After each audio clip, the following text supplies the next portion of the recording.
Hey guys, welcome back to episode 2. Just a brief update before we start the video. Episode 1 of this series has already been uploaded, so don't miss out on all the rich information. Do check that out before you continue this video. If you've already watched the first episode, stay tuned as this episode will be more fun than the first one. With that, let's enjoy the episode. अभी तो मतलब एक first glance जो मतलब एक student का मिलता है कंपनी को, वो थ्रू आजकल रेज्यूमे और सीवी मिलता है। तो आपके हिसाब से रेज्यूमे में ऐसा क्या आपके रेज्यूमे ऐसा क्या था जिसकी वजह से आपको लगता है कि आप स्टैंड आउट हुए और आपको आगे शॉर्टलिस्ट किया नेक्स्ट राउंड्स के लिए? ऐसी क्या चीज होनी चाहिए एक? यस।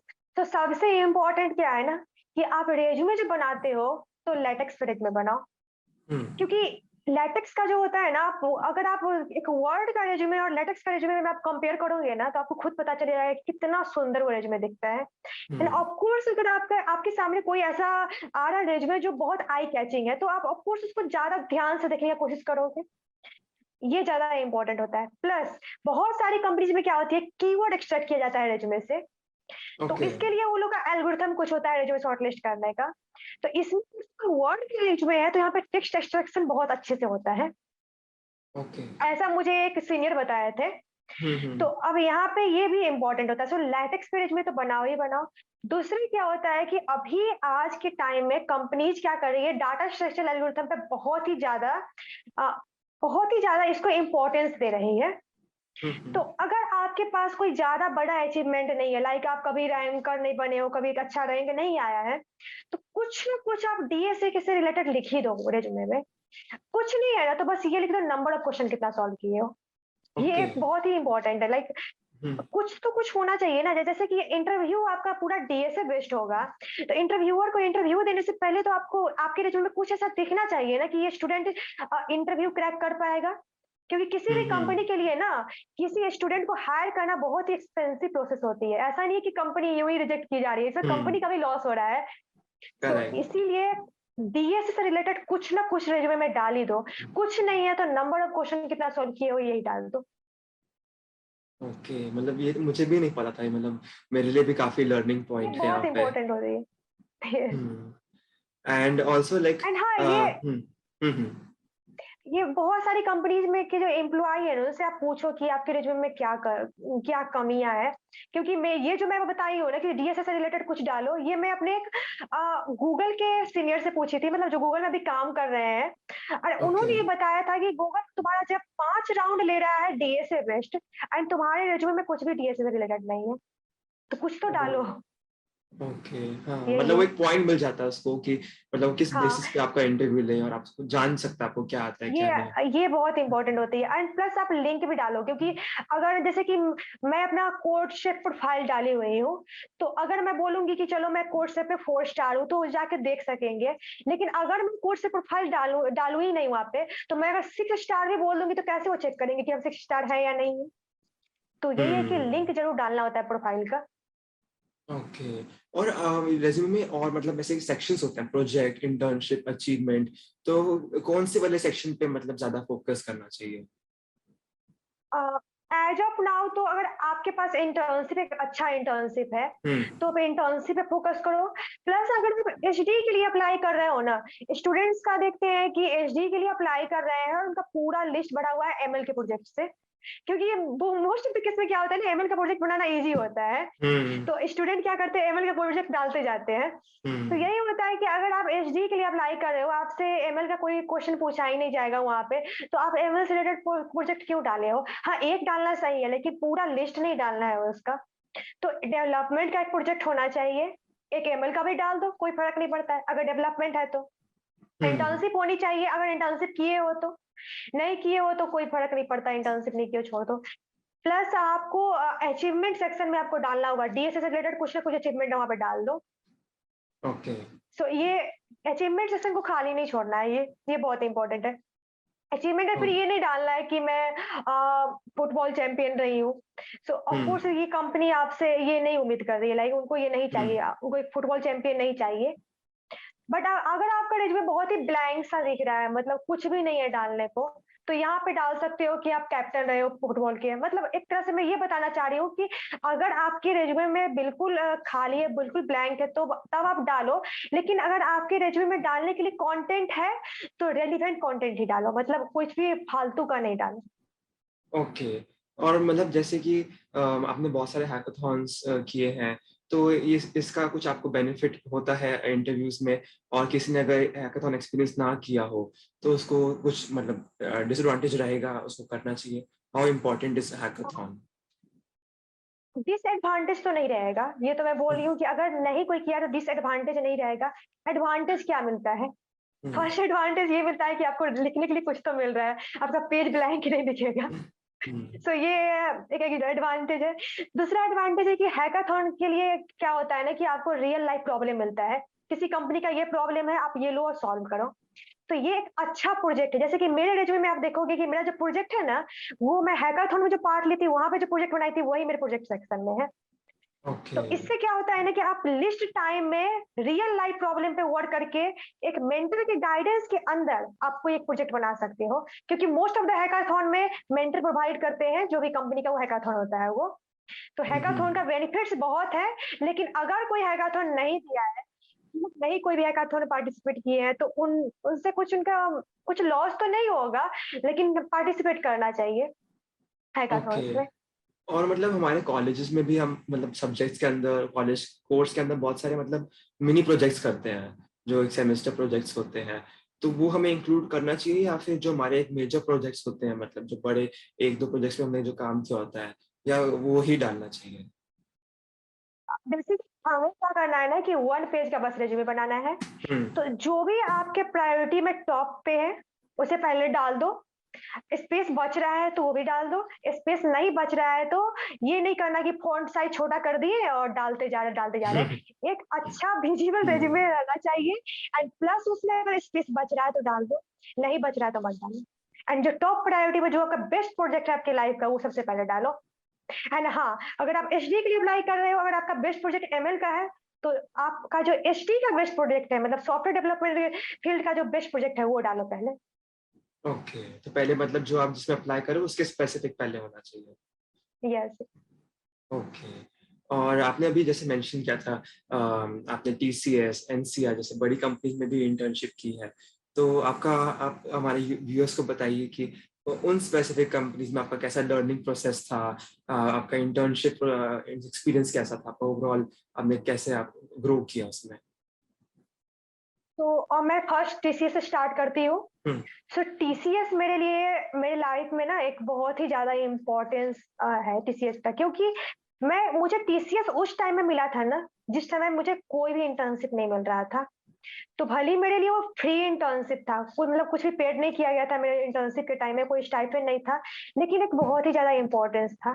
क्योंकि बाकी जॉब तो मुझे तब मिली जब मेरे पास ऑलरेडी बहुत सारे ऑफर थे, लेकिन उस टाइम में जब मुझे टीसीएस का इंटर्नशिप मिला था, उस समय मेरे पास कोई ऑफर नहीं था।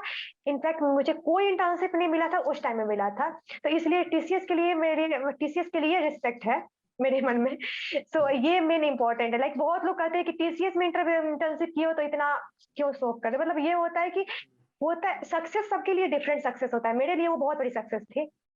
हम्म। सो टीसीएस के लिए बहुत रिस्पेक्ट है मेरे मन में। एंड हाँ, इंटर्नशिप के टाइम में क्या हुआ था, तो टीसीएस में सबसे ज्यादा इंपॉर्टेंट क्या था कि मुझे रियल लाइफ प्रोजेक्ट पर काम करने को मिला था। प्लस मेरे पास बहुत सारा टाइम था, जिस टाइम में मैं डीएसए का प्रैक्टिस कर सकती। मेरा बहुत ही हेक्टिक नहीं था वो इंटर्नशिप का टाइम। प्लस सबसे इंपॉर्टेंट क्या था मेरे लिए कि मुझे मेंटर जो इंसान हुए थे वो बहुत अच्छे थे, मतलब बहुत ही अच्छा गाइड किए थे मुझे। एंड जो मैं प्रोजेक्ट की थी, अगर कोई स्टूडेंट एज ए फ्रेशर कोई प्रोजेक्ट करता है इंटर्नशिप के टाइम में, तो मोस्ट ऑफ द केस में उसका प्रोजेक्ट जो है ना डिप्लॉयमेंट में नहीं जाता है। मतलब उसका जो प्रोजेक्ट वो जो चेंज किया है ना, वो एक्चुअल प्रोजेक्ट में रिफ्लेक्ट नहीं होता है। एज ए लर्निंग वो प्रोजेक्ट रहता है। यहाँ पे क्या हुआ था कि मैं जो भी काम की थी वो डायरेक्ट डिप्लॉय हो रहा था। मुझे पता चल रहा था कि मैं क्या गलत कर रही हूँ। मुझे एक तरह से पूरा फील आ रहा था कि जो मैं काम करी हूँ ना, वो सही में एक बहुत ही बड़ा इम्पैक्ट कर डाल रहा है। So okay. ये बहुत ज्यादा इम्पोर्टेंस था टीसीएस इंटर्नशिप का। सेकेंड इंटर्नशिप मैं करी करी थी एनसीआर कॉर्पोरेशन का।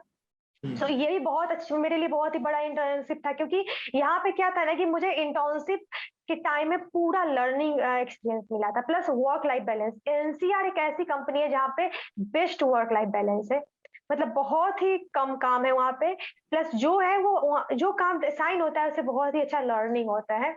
सो एनसीआर का मेरा जो 6 मंथ का इंटर्नशिप था, ऐसे मैं बहुत कुछ लर्न करी थी। जैसे कि टीसीएस में जो मैं क्या करी थी, वो काम था कि मैं उतना बड़ा प्रोजेक्ट पे काम नहीं करी थी, लेकिन जब मैं एनसीआर में काम करी तो ये ऐसा प्रोजेक्ट था ना जो करीब मोर देन 20 ईयर से जो अभी हमारे रियल लाइफ में ओह! है। जैसे कि आप देखो एटीएम हुँ, मशीन है, हुँ, कितना ज्यादा आप एक दिन रियलाइज कर सकती हो कि अगर एटीएम मशीन नहीं होता तो क्या होता हमारा।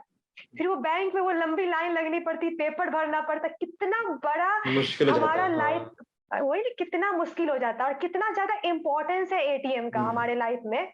तो मैं उस पे काम करी थी, इसमें सबसे ज्यादा मुझे इस बात का खुशी था कि मैं वो चीज सीख रही हूँ जो डायरेक्टली मिलियंस बिलियंस कह सकते हो आप, इतने सारे लोगों हुँ, के लाइफ को इम्पेक्ट कर रहा है।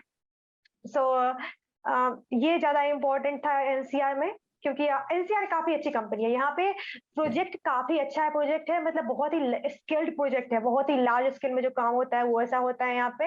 एंड एक्चुअल मुझे फील हुआ था कि एक प्रोडक्ट बेस्ड कंपनी में एक बहुत ही बड़ा कोड बेस पे काम करने का क्या एक्सपीरियंस होता है। सो ये दोनों था मेरा हुँ। Internship experience. बहुत आई एम श्योर आपने बहुत कुछ लर्न किया है, आपका बहुत अच्छा यस। एक्सपीरियंस रहा है। पर ऐसे और भी मतलब स्टूडेंट्स होते हैं जिनको ऐसी कंपनीज में, मेजर कंपनीज में इंटर्नशिप करने का मौका नहीं उनका क्रैक होता, उनको मौका नहीं मिल पाता, तो आप उनको क्या रेकमेंड करती हैं? उनको स्टार्टअप्स में इंटर्नशिप करके एक्सपीरियंस गेन करना चाहिए या फिर उनको अपना नॉलेज बेस इंक्रीज करना चाहिए, डिफरेंट कोर्सेज करना चाहिए, यूडेमी और कोर्सेरा, इन सब चीजों से आप क्या रेकमेंड करते हैं?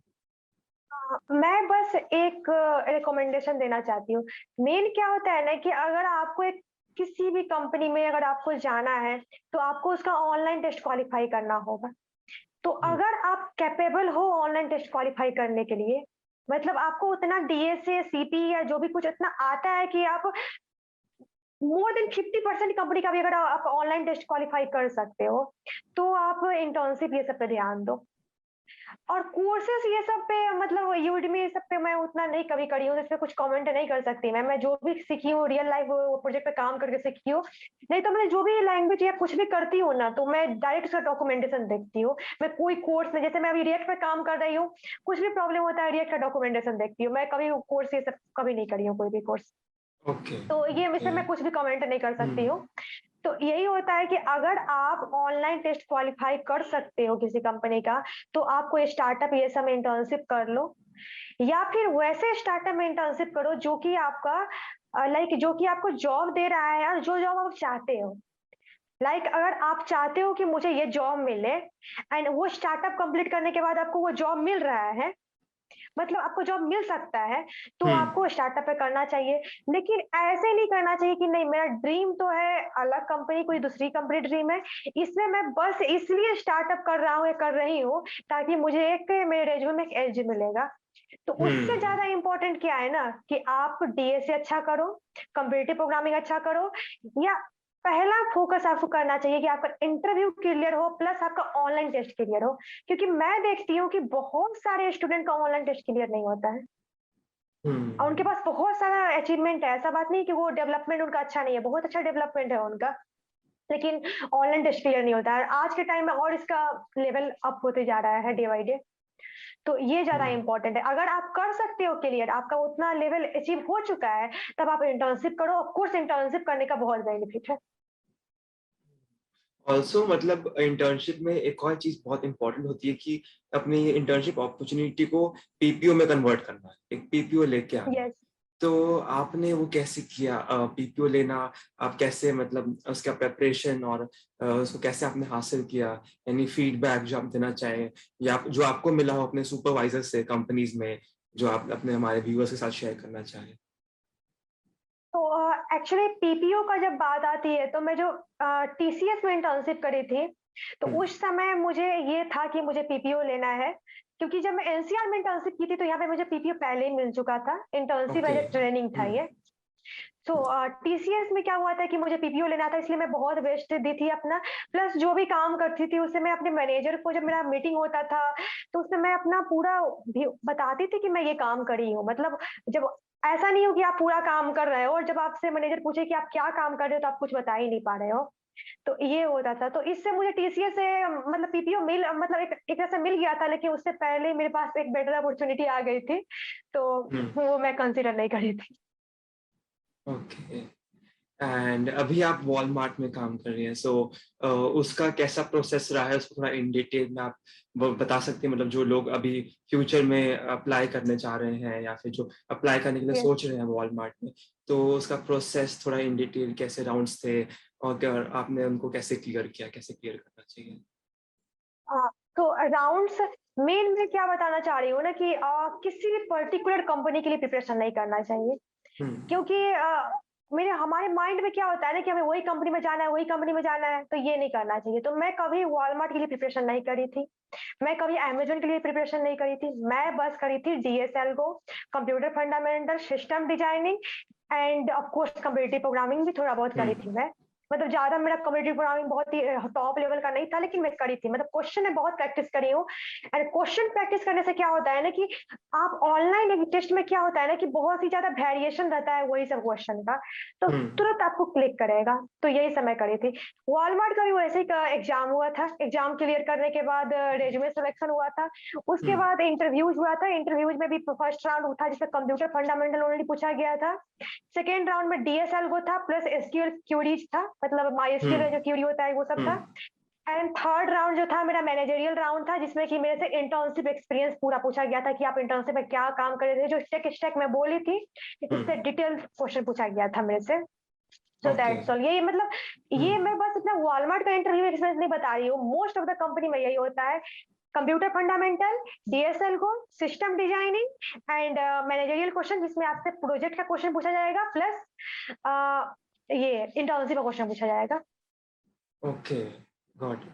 तो मतलब अब जो भी मतलब बच्चे ही इंटरव्यू देखने के बाद अपना तैयारी करेंगे, तो उनको काफी आई होप उनको इंसाइट मिले और काफी अच्छे से वो लोग तैयारी कर पाए अपने इंटरव्यूज के लिए।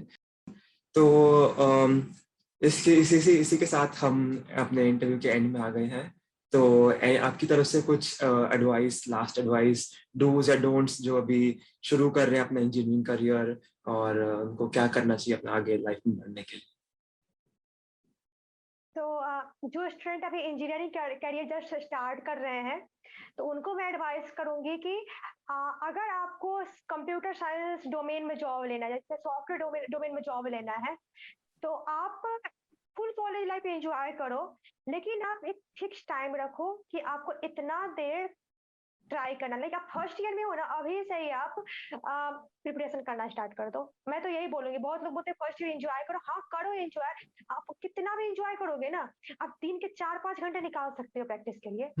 और इस टाइम में जो फर्स्ट ईयर के स्टूडेंट है वो कंप्यूटर प्रोग्रामिंग स्टार्ट कर सकते हैं। एंड जो अभी फाइनल ईयर या प्री फाइनल के स्टूडेंट है, उन्हें पहले डीएसए अच्छा करना चाहिए अपना, उसके बाद उन्हें अगर टाइम मिल रहा है तो कंप्यूटर प्रोग्रामिंग भी करना चाहिए। एंड बाकी सब जो मैं बताई हूँ ये सब पे भी फोकस करना चाहिए। एंड हाँ, गिव अप कभी नहीं करना चाहिए। मेन इंपॉर्टेंट क्या होता है कि बहुत रिजेक्शन आएंगे। अब जिस दिन रिजेक्शन आओ कुछ सुन करके ना छोड़ दोगे कि हाँ रिजेक्शन पे रिजेक्शन आ रहा है, अब हम नहीं ट्राई करेंगे, अब मुझे ट्राई करना ही नहीं है, उसके जस्ट बाद जो इंटरव्यू होगा ना उसमें आपका सिलेक्शन होना होता है। जैसे मेरे से हुआ था, जस्ट 2-3 रिजेक्शन आने के बाद जस्ट जो बाद इंटरव्यू हुआ था उसमें सिलेक्शन आ गया, फिर से सिलेक्शन आ गया, फिर लगातार 2-2 सिलेक्शन आते गया। बिल्कुल बिल्कुल, तो उन्हें कभी भी हार नहीं माननी चाहिए। हाँ, हार नहीं मानना चाहिए। एंड हाँ, फर्स्ट ईयर के स्टूडेंट को कम्युनिकेशन स्किल पे भी अपना ध्यान देना चाहिए, ये बहुत इंपॉर्टेंट होता है। ये मैं इसका मैं मुझे रिग्रेट है, मुझे ध्यान देना चाहिए था, तो ये बहुत ज्यादा इंपॉर्टेंट है।